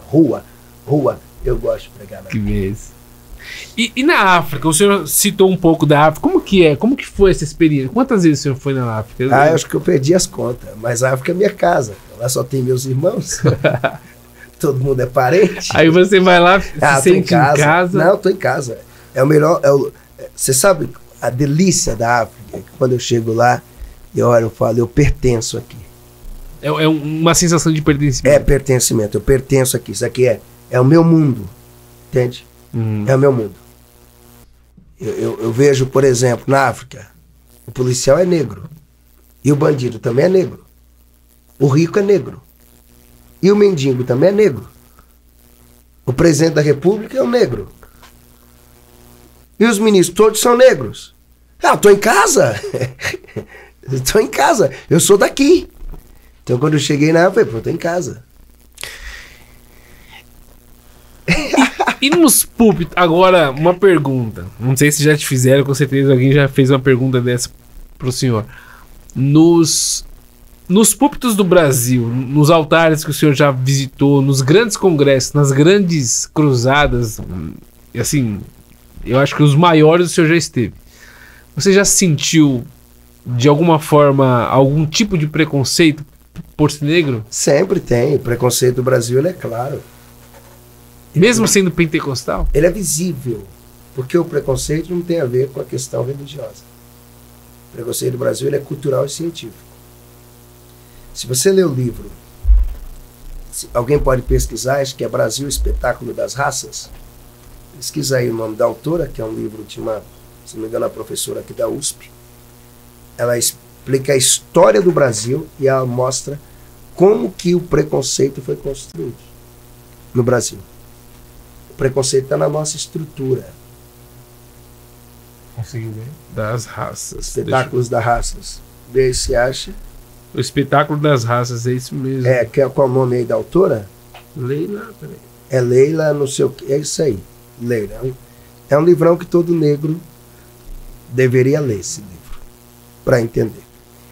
Leila Motiz. É por isso que eu não decorei esse nome aí, porque é nome diferente. Então, inclusive, no Brasil, ela mostra como que os museus tinham a visão do negro, da miscigenação, que é muito criticada, a miscigenação brasileira. Essa mistura do negro com branco é muito criticada em muitos lugares do mundo. Então, o preconceito ele está enraizado até no inconsciente. Eu lembro que um dia um pastor havia acabado de me conhecer e ele falou assim, ó, pro amigo dele, falou, rapaz, você tem que levar esse pregador lá. Foi assim, ele é pretinho assim, mas é só por fora. Eu parei e perguntei, mas como assim? Como assim por fora? E por dentro as pessoas são de outras cores? Como que funciona isso? Ele falou, não, calma, preto dá alma branca. Eu falei, eita, piorou. Eu falei, isso é racismo. Mas eu percebi nele um tom de inocência. Não havia maldade na fala dele. Para ele era natural. Ele estava reproduzindo o que houve sempre. É o preto da alma branca. Esse daí é um preto diferenciado. Por que é um preto diferenciado? Todos os outros são iguais? Você vê as pequenas frases. Porque é o seguinte, na cultura brasileira e na língua portuguesa, tudo que é pejorativo está conectado à cor escura. Sim. As trevas, associado à cor escura. Na cultura nossa, também Jesus é o branco, e literalmente o Jesus dessa cultura, ele é branco. O Jesus hollywoodiano, né? Ele tem olhos azuis, ele tem um cabelo muito bonito, uma barba muito chique, que não tem nada a ver com o judeu. Nada a ver, é o Jesus deles.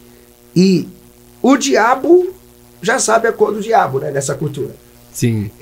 E ele não tem cor, mas já pintaram o diabo de preto. Meu Deus. Não é isso? É. Ele é espírito, ele não tem cor. Que cor que tem o espírito? Sim. Mas essa Não, você vê nas peças das igrejas, o diabo ele sempre é de capa preta. preta, preta. ele é de preto.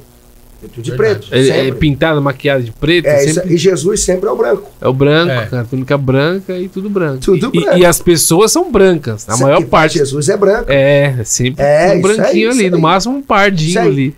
Por isso que aquele pastor, acho que o seu Quebone, Teologia Negra, deixa eu pesquisar aqui, na América, ele criou a teologia negra para defender a ideia do Jesus negro, que é um conceito filosófico, que vale a pena ler também essa obra, Teologia Negra. Teologia Negra, pastor James Bonner.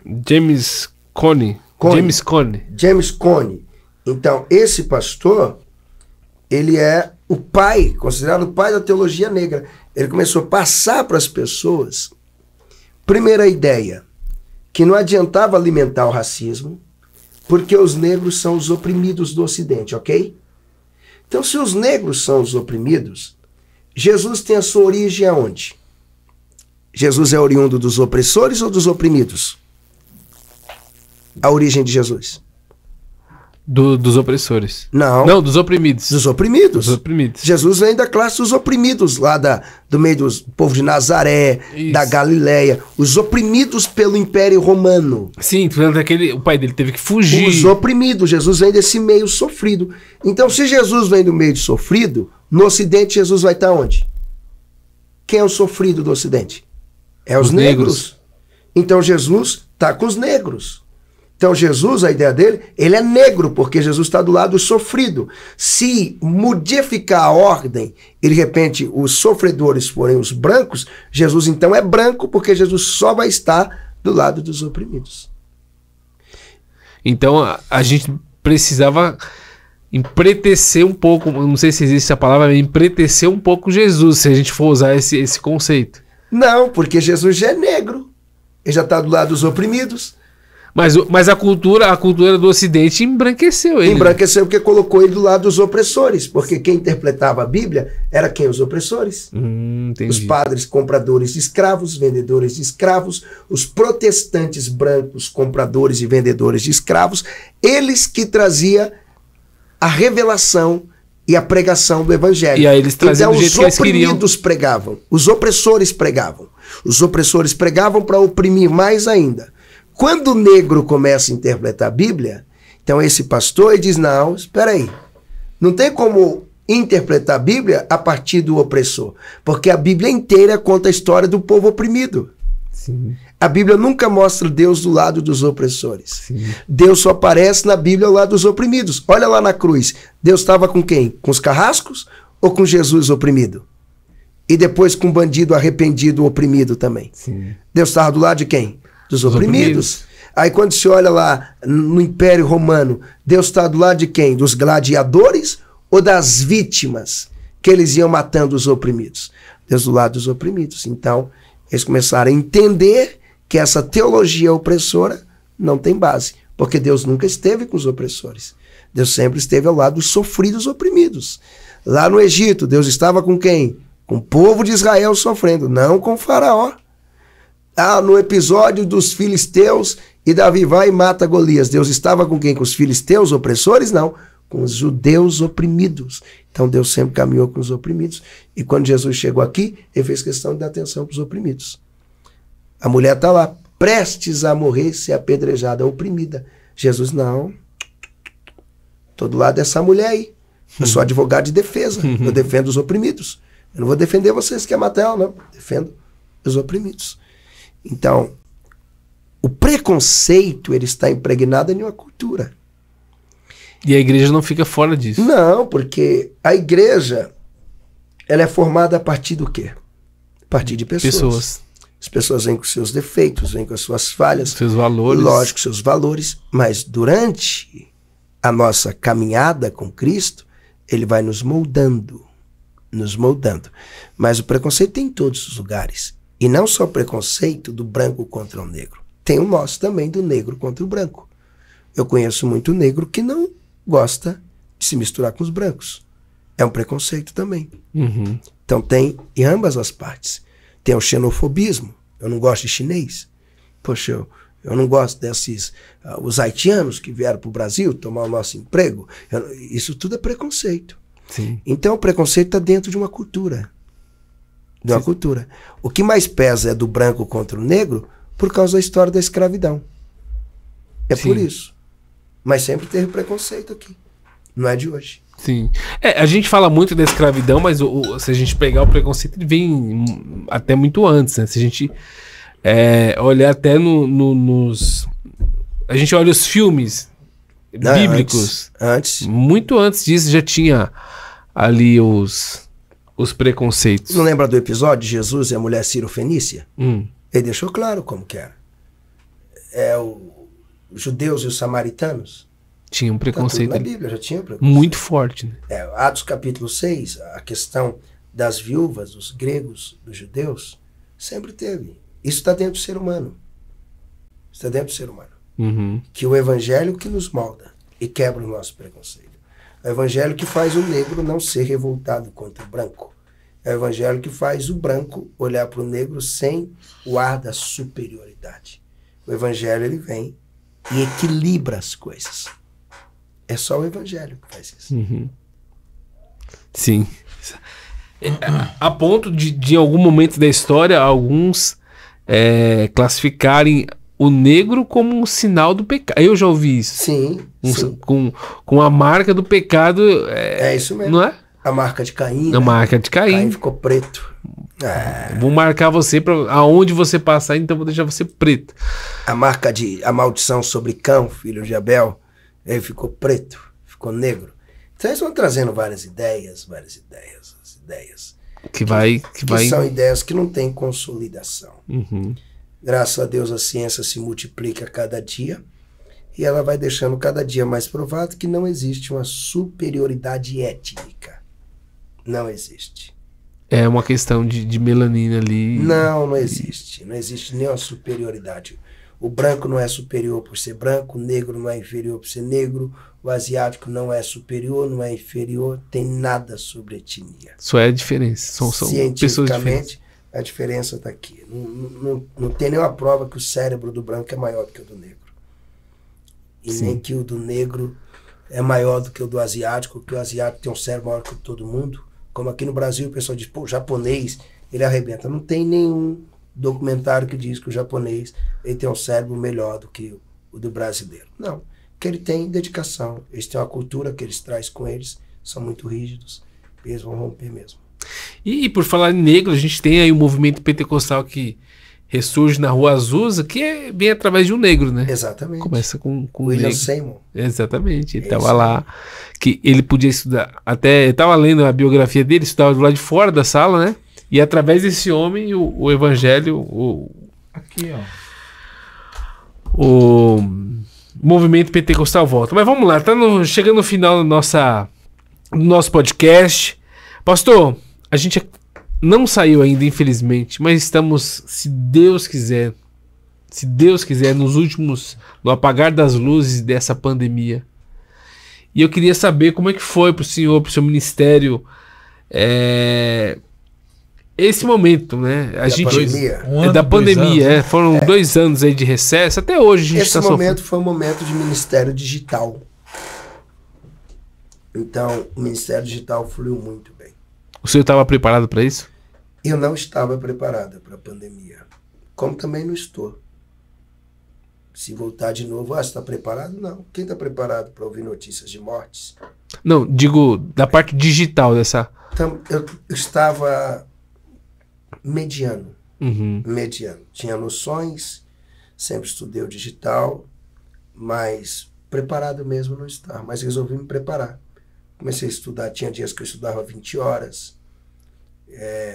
virava à noite dentro de casa, lendo, estudando, comprando livros e pesquisando, e indo atrás dos grandes influenciadores para saber como a coisa funciona, o que é captação de lead, o que é tráfego orgânico, tráfego pago, como faz uma copyright, uma headline, um funil de venda, uma estruturação de uma campanha, um marketing de afiliado, aquecimento de audiência, e eu fui atrás disso tudo. Então, uma pandemia, ou seja, a ausência dos cultos físicos, hoje não me assustaria. Digitalmente eu sei como trabalhar, eu sei como me mover, eu sei como fazer as coisas. Mas isso teve um custo muito alto.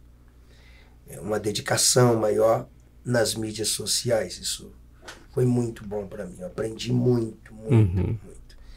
Mas passando essa pandemia, a questão de agendas, eu sou honesto, eu não dou conta das minhas agendas. Eu não consigo atender todo mundo. Eu não dou conta de atender os convites que recebo, graças a Deus. Não somente eu, mas tem muitos pregadores aí que não estão dando conta de atender os convites. E não são pregadores renomados e famosos. São pregadores simples que têm muitos convites. Enquanto tem muitos pregadores que são famosos, que não têm os convites, que as pessoas não convidam, as pessoas não chamam eles. Mas não há uma crise para pregador, não. Não? Não, continua do mesmo jeito que Jesus falou. A seara continua grande e os ceifeiros continuam poucos. Que bênção. A maior prova é simples. Quando você vai fazer um evento na igreja, tá fácil escolher um pregador? Não. Mas não tem um monte? É. Hã? É verdade. É verdade. Não tem um monte? É um desafio. Por que desafio? Com tanto de pregador que tem. Então, o desafio é você trazer alguém que você confie, ou que você... Boa palavra aí, que você confie. É difícil. Hoje você fazer um evento, você tem que assim, quem eu trago? Não tem. Assim, tem, mas não tem numa escala assim que você, nossa, posso escolher. Não tem pra escolher a dedo. Isso. Aí, pregador, grava isso. Se dedica. Se dedica. O que o pastor acabou de falar aqui é real. Quando eu vou fazer um evento na igreja, olha que eu conheço muitos pregadores. Ali. Muitos. Mas na hora de escolher o pregador pro evento, dá trabalho. Dá. Trabalho. Agora, você pode se preparar para ser esse pregador diferenciado para algum tipo de evento específico. Para alguma programação específica, uma geografia específica, específico para um presídio, pode ser um pregador específico para pregar no hospital, específico para pregar para mulheres, específico para falar com as crianças, moradores de rua, específico para pregar numa clínica de dependentes químicos, para falar para homens. Falar para jovens. Eu sinto muita dificuldade também com pregadores específicos. Isso aí. Eu vou abordar esse tema, eu precisava de alguém que eu tenho certeza que não vai fugir do tema, não vai... Porque você prepara toda uma festa, toda uma temática, e aí alguém leva para outro lado, e aí é muito ruim. Então, eu sinto falta disso, pastor, de pessoas... Especificidade. Exatamente, pessoas que se especializam, não queira fazer tudo. Tem gente que não, se me chamar para pregar para casais, eu prego, se me chamar para pregar para homens, eu sou avivalista, eu prego em Santa Ceia, então... Não, esse bombril é ruim. É ruim, né? Ele é fraco, ele é mais ou menos em tudo, né? É o seguinte, se você estuda o marketing fala hoje de persona. Uhum. Você tem que saber quem é a sua persona. Jesus disse, eu vim buscar e salvar os que se haviam perdido. Não é assim, eu não sou o pregador de todo mundo. Eu sou o pregador dos perdidos. É esse aí. Eu sou desses. Pode ver, a maior massa que andava com Jesus não era a elite de Jerusalém. Uhum. Ninguém vê a mulher do Pilatos, o Pilatos nas reuniões, o Herodes, não, poxa, chegou aqui a elite, era o povão. Jesus diz, eu sou desse daqui, o povão. As igrejas que entenderam isso, elas rompem. Os pregadores que entendem isso também. Ó Deus e amor. Você viu a grandiosidade que essa igreja se tornou com pequenos salões nas periferias do Brasil? Não é de São Paulo, do Brasil. Você não acha Deus e amor nos bairros nobres? É verdade. E olha, a maior igreja do mundo, a maior igreja do Brasil é a Deus e amor aqui. A maior cadeia de rádio. Por quê? Ele viu, o meu público é esse aqui. Específico é esse. E a mensagem do meu público é essa aqui, nós somos santos mesmo, seu bigode não pode. Não pode. Esse padrão deu certo. Por exemplo, a Universal, aonde sempre colocou a igreja o Bispo de Macedo? Nas favelas.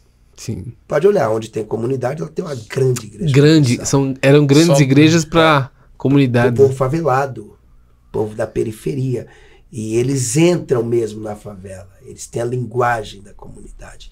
Eles vão buscar as pessoas. E não é só um negócio que eles fazem agora. É da própria história do Bispo de Macedo.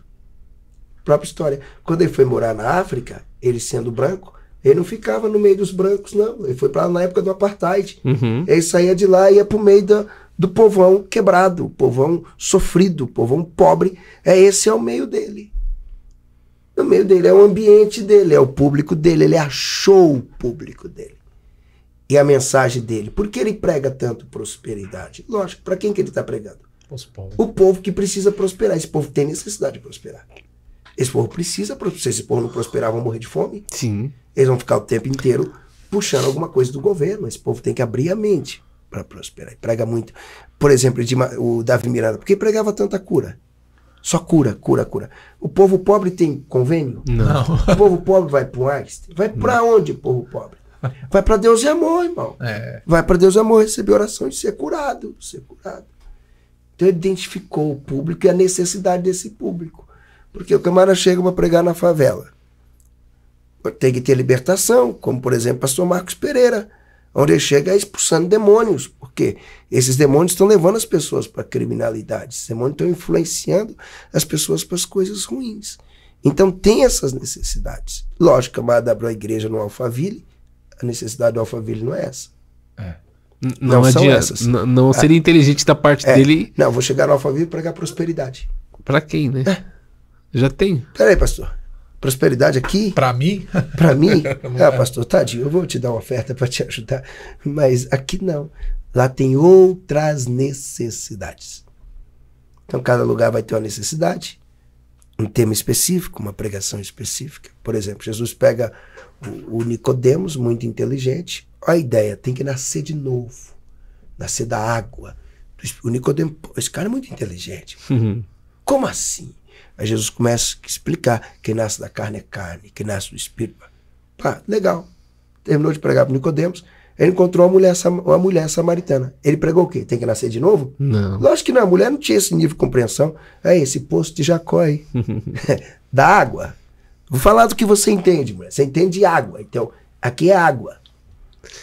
E às vezes ele usava as parábolas para desenhar praticamente, né? A sociedade agropecuarista... Usava a linguagem então dele. Ele sempre usou o agro. Pode olhar, as parábolas dele sempre tem o agro. É a ovelha. É o agro. Sim.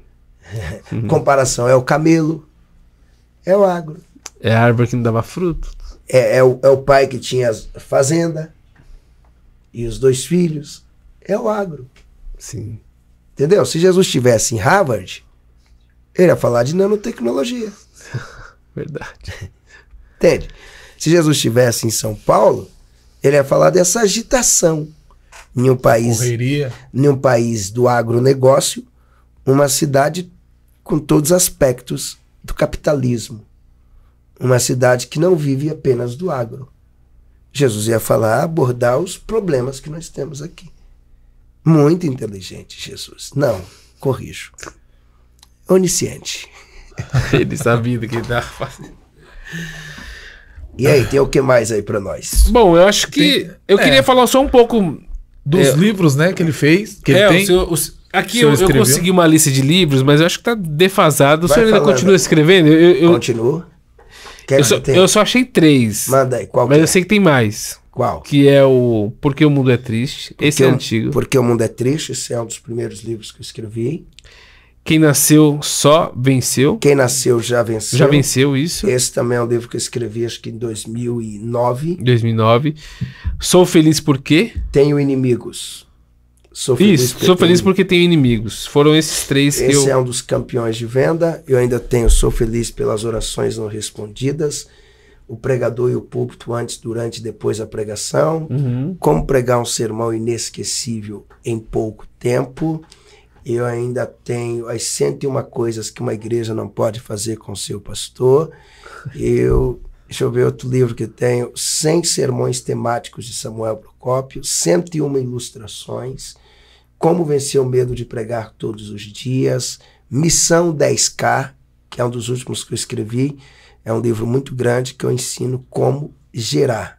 Sair do zero e chegar aos 10 mil reais por mês trabalhando só na internet.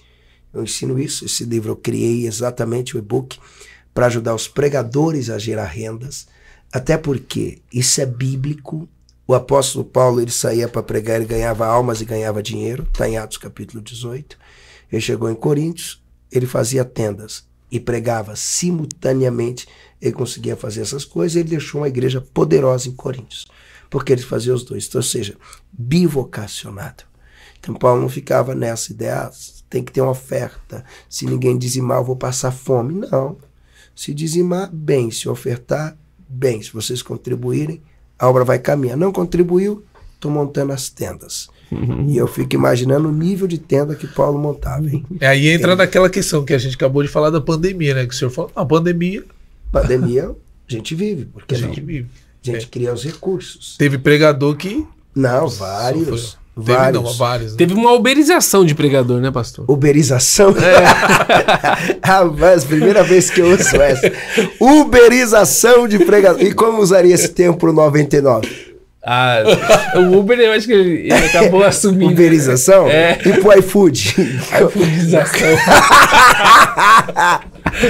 ai. Eu via muitos. Mas foi uma saída, né? Que cada um teve que se virar, graças a Deus. Os pregadores, trabalhadores deram o seu jeito de cuidar das suas famílias. Tem que cuidar da sua família. Tem que cuidar. Ô, assistente, coloca as perguntas aí. Já a gente tinha esquecido as perguntas. Não, isso aí é os patrocinadores. Vamos lá. Primeira pergunta. Qual é? Faz aí, Ivan. Vamos lá. Pastor, como ser cheio do Espírito Santo?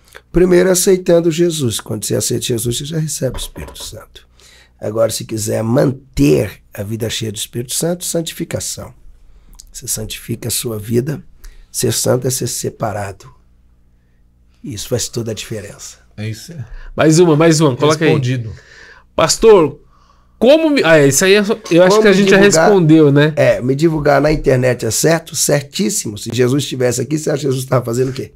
Ele tá na internet. Tá? Ele que gostava da mídia. Meu Deus. Tem outra?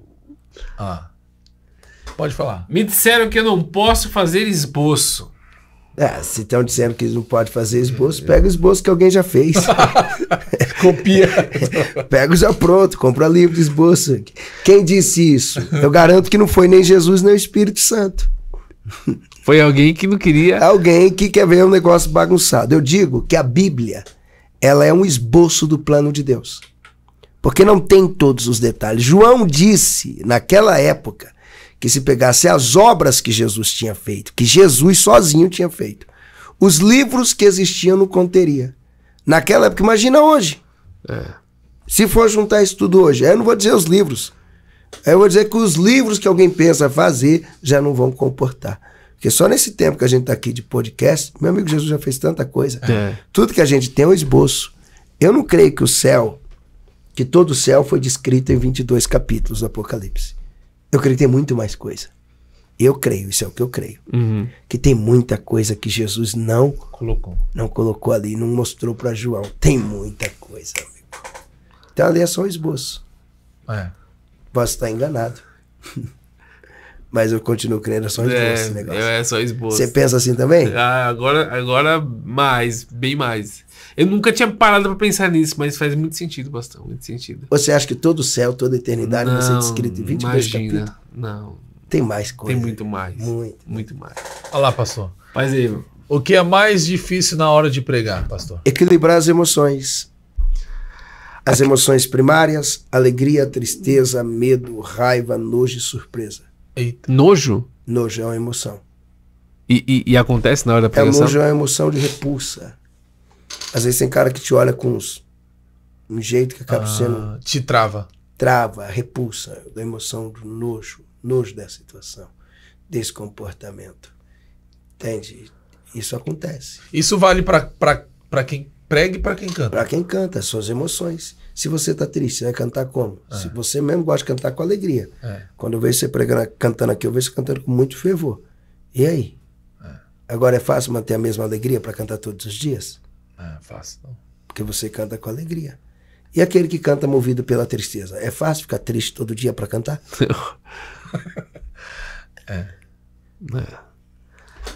Deu um branco na hora da mensagem, o que fazer? O que fazer, amigo? Faz igual Jesus, capítulo 4 do Evangelho de Lucas. Leva o rolo já escrito, você tem que ler. Tem que ter Se conteúdo. Jesus leu. Não adianta querer só aqui, né? Jesus leu, tá escrito, gente, tá claro. Jesus abriu o rolo e leu. Tem que ler, escreve. Aqui, ó, já ando com os meus esboços aqui nesse iPad. Olha, descarregou. Mas eu tenho esboço aqui no celular, eu tenho esboço no outro, eu tenho esboço no e-mail, eu tenho esboço para tudo que é lugar, eu tenho que ler. Eu preguei aqui hoje, eu estava lendo os pontos principais da mensagem. Entendeu? Todos os seus esboços tem um lugar que fica todos eles? Ou... Tem, todos. Todos. Não, você nunca perdeu nenhum esboço? Perdi muitos, já perdi pacotes de esboço, é o que mais dói quando você perde. Eu tenho livros... Antes de digitalizar, todos eles são digitalizados? Todos estão digitalizados hoje. Na nuvem, protegidos. Nada não vai no papel, tudo guardadinho. Esboços são relíquias, são joias. São joias. Pastor, tem algum esboço, alguma palavra que o senhor fez e ainda não pregou? Um monte, a maioria. Maioria. Eu escrevo diariamente. É verdade. E tem um que o senhor, de tempos em tempos, vem repetindo. Aquele que você tem um apego, assim. Essa palavra... É o que eu prego sobre o perdão. Tem na internet essa mensagem? Acho que deve ter. Na internet tem uma série de mensagens sobre o perdão. Porque constantemente nós temos razões para fazer duas coisas. Primeiro, para pedir perdão para alguém. Segundo, para liberar o perdão para alguém. Isso é o nosso dia a dia.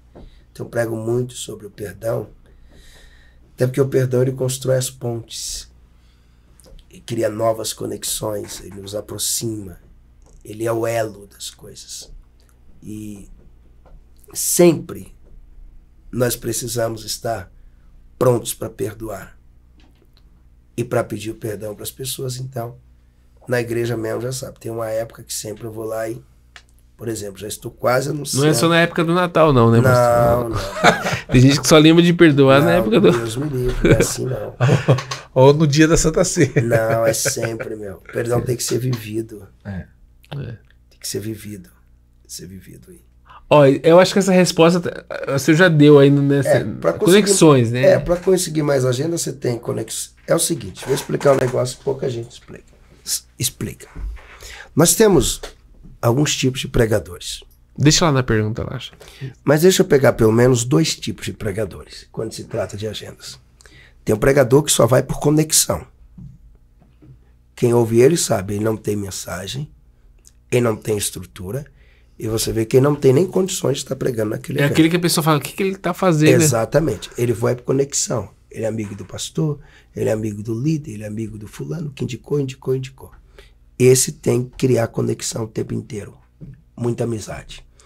Aí, por exemplo, ele mora em São Paulo, às vezes ele traz um pregador do Rio de Janeiro para cá, aí ele faz as agendas desse pregador. Aí, por exemplo, aí ele vai lá pro Rio de Janeiro, o pregador faz as agendas dele e vai nessa troca. Bahia, às vezes vai para fora do país e fica nessas conexões. Ele precisa disso. E existe o pregador que é o diferenciado, é o que tem resultado. Ele não precisa de conexões, praticamente. Tem gente que nem gosta dele, mas convida. Porque ele tem o resultado que precisa. O pessoal diz, rapaz, mas eu não gosto do jeito dele. Mas quando ele prega, tem cura. Tem milagres. Rapaz, mas o jeito dele é assim. Mas alguém diz, rapaz, mas ele veio pregar aqui. Jesus batizou o povo com o Espírito Santo. Mas aquele... Mas só que é o seguinte, quando ele começa a ensinar, ele ensina o que eu nunca vi ninguém ensinando. Então é o pregador do resultado. Você escolhe, você quer ser o pregador das conexões ou do resultado? O do resultado não depende das conexões. Ele prega uma noite e a cada noite que ele prega ele faz muitas agendas. Ele passa aqui na igreja de vocês, do Aviva. Ele termina de pregar, alguém diz, você pode vir pregar no Congresso dos Jovens? A pastora está dizendo, você pode vir pregar aqui para as irmãs? O pastor Eduardo está dizendo, você pode vir pregar na vigília? Você pode isso, você pode... Por quê? Ele é o pregador que faz a diferença e gera resultados. E tem como mesclar um pouco dos dois? Tem como mesclar, mas o pregador dos resultados não vai ficar atrás de conexão. Não. Ele não precisa, né? Ele não precisa. E se ele for fazer, ele não vai ter tempo. Porque para gerar esses resultados, ele precisa ter tempo para orar, tem que ter tempo para estudar, tem que ter tempo para pesquisar. Os pregadores da conexão é 24 horas... Saudando tudo. É um político, ele é um pouco político. Ele desce do púlpito já. Toda hora tem que ficar aqui o tempo inteiro. Curtindo tudo, aparecendo em todo. Tudo, isso aí.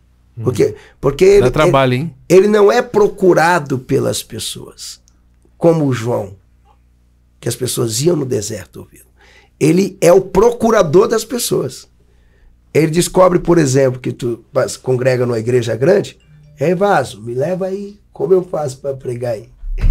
Diferente do pregador que gera resultado, que você está lá ligando para ele, pastor, quando o senhor pode vir aqui?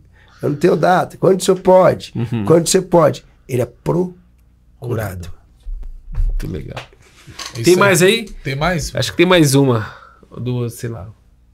Como saber a hora de viver do ministério? A hora de viver o ministério é quando você vê que as ofertas que as pessoas estão te entregando são suficientes para sustentar você e a sua casa. Mas é uma decisão difícil essa, pastor? É uma decisão difícil? Porque eu entendo que às vezes o ministério ele te empurra para isso, né? É o tempo, você não consegue mais administrar, você quer que eu fale isso a partir da antiguidade ou da atualidade? Atualidade, que eu acho que vai fazer mais sentido para as pessoas. Atualidade? Os maiores pastores do Brasil não vivem do ministério.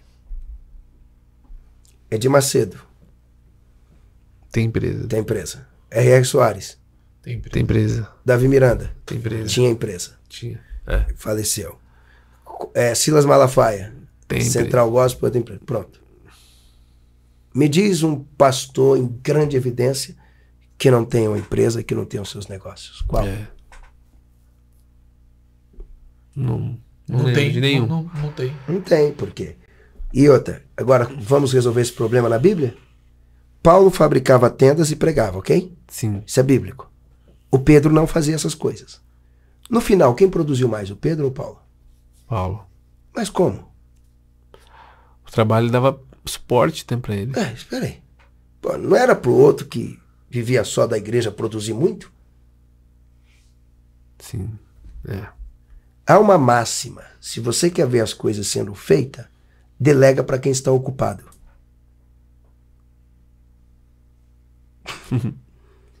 Você quer ver acontecer?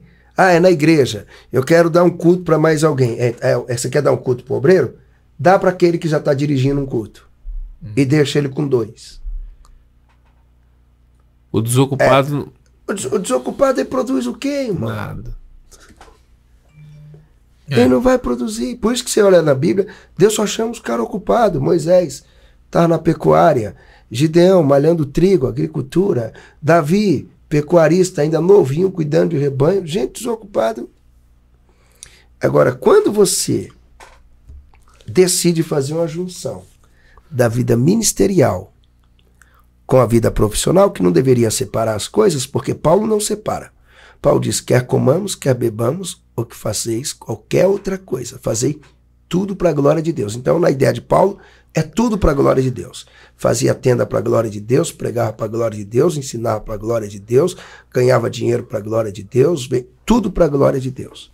Então, você pode desenvolver uma habilidade profissional que não compromete todo o seu tempo do ministério. Mas minha experiência me mostra literalmente que os pastores que trabalham e pastoreiam são os mais eficientes. Amém. Sofrem menos, né? Hã? Sofrem menos. Eu nem falo de sofrimento, porque é o seguinte, geralmente um pastor, quando ele tem uma profissão legal e ele pastoreia, ele está pastoreando por paixão. Ele tá livre, né, pastor? Livre. Ele não está lá porque ele precisa, ele depende. Não, ele está por paixão. Eu conheço alguns homens que são milionários e são pastores. E nem tá nem aí pro dinheiro de igreja. Nem um pouquinho. Pelo contrário, eles chegam nas igrejas, eles constroem, eles fazem acontecer. Poxa, outros pastores que trabalham e têm bons empregos, bons salários, só pastoreia mesmo porque ele ama. Gosta, né? Gosta eles amam pastorear. Isso aí. Porque é um exemplo. Você tira aí esses homens que nós citamos aqui. R.R. Soares, o Edir Macedo, até o Valdemiro. Esses homens não precisam pregar mais não, irmão. Não é. Primeiro, por idade já era para estar aposentado esses homens. Cadê que eles se aposentam? Cadê que eles se aposentam? Eles fazem por prazer. O pastor José Wellington aqui, poxa, não é grande admiração por esse homem. Verdade. Já era para estar aposentado, ó. Há anos, o bispo Manuel Ferreira, não estão todos em plena atividade. E eles amor, sempre trabalharam fazendo alguma coisa e na igreja, por amor. Mais uma aí.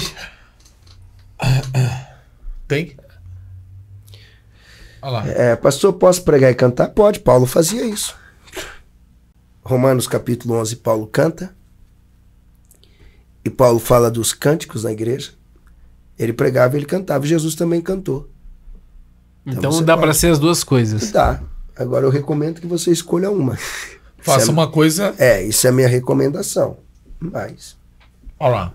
Pastor, eu quero muito pregar, mas tenho TDAH. O que acha? Isso aí você tem que fazer um tratamento. Mas dá para pregar, pastor? Transtorno, déficit de atenção e hiperatividade. Então você precisa escrever o que você vai pregar. Escreve, dá para pregar. Aí. Dá para pregar, é possível. Acabou? Acabou. É isso aí. Bom, pastor, já estamos aqui há quanto tempo? Quase 2 horas, né?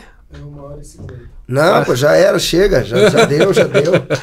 Eu quero agradecer. Eu gastei mais tempo no podcast do que pregando? Você vê. Não, o senhor vê como que... Já deu.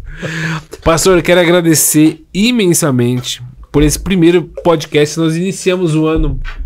Fechou, é nóis. Chave de ouro, muito obrigado. Nóis. Né? Quero te pedir a última coisa.